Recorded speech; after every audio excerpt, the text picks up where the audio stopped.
પારડી તાલુકા પંચાયતની 22 સીટ અને જિલ્લા પંચાયતની 4 સીટ માટે કોંગ્રેસે આજે મેન્ડેટ આપી દીધું છે અને તમામ બેઠકો જીતવા માટેનો દાવો કર્યો છે.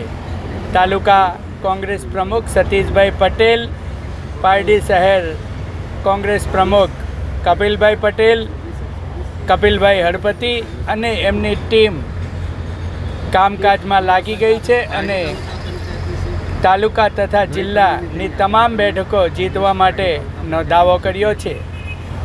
અને આ વખતે પારડી તાલુકા પંચાયત કોંગ્રેસ કબજે કરશે એનું મુખ્ય કારણ એ છે, આજે તમે જોતા હશો તો દરેક કંપનીમાં કામ કરનાર મજૂરો અને પરમિશન કરવામાં આવતા નથી, વેતન પૂરું ચૂકવવામાં આવતા નથી અને મજૂરોએ રસ્તા પર ઉતરવા પડે છે, કંપનીમાં હડતાલો કરવા પડે છે.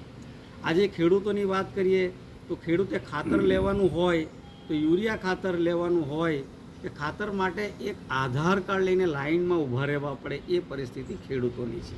જ્યારે કંપનીની અંદર હજારો ટન ખાતર આપવામાં આવતું હોય અને ખેડૂતોને એક બોરી ખાતર માટે લાઇનમાં ઊભી રહેવા પડતું હોય. એવી જ રીતે શિક્ષણની વાત કરીએ તો પ્રાઇવેટ શિક્ષણીકરણ થઈ ગયું છે, સરકારી સ્કૂલો બંધ થઈ ગઈ છે.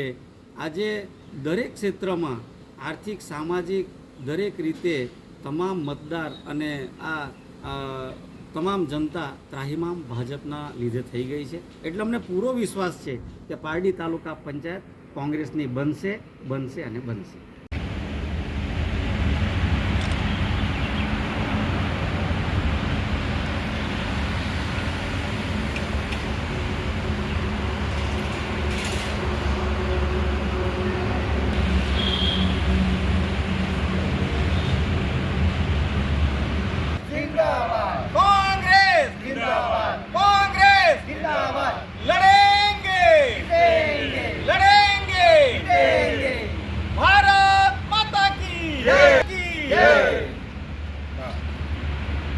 અમુક ફૂટેજ જોઈએ ને એટલા માટે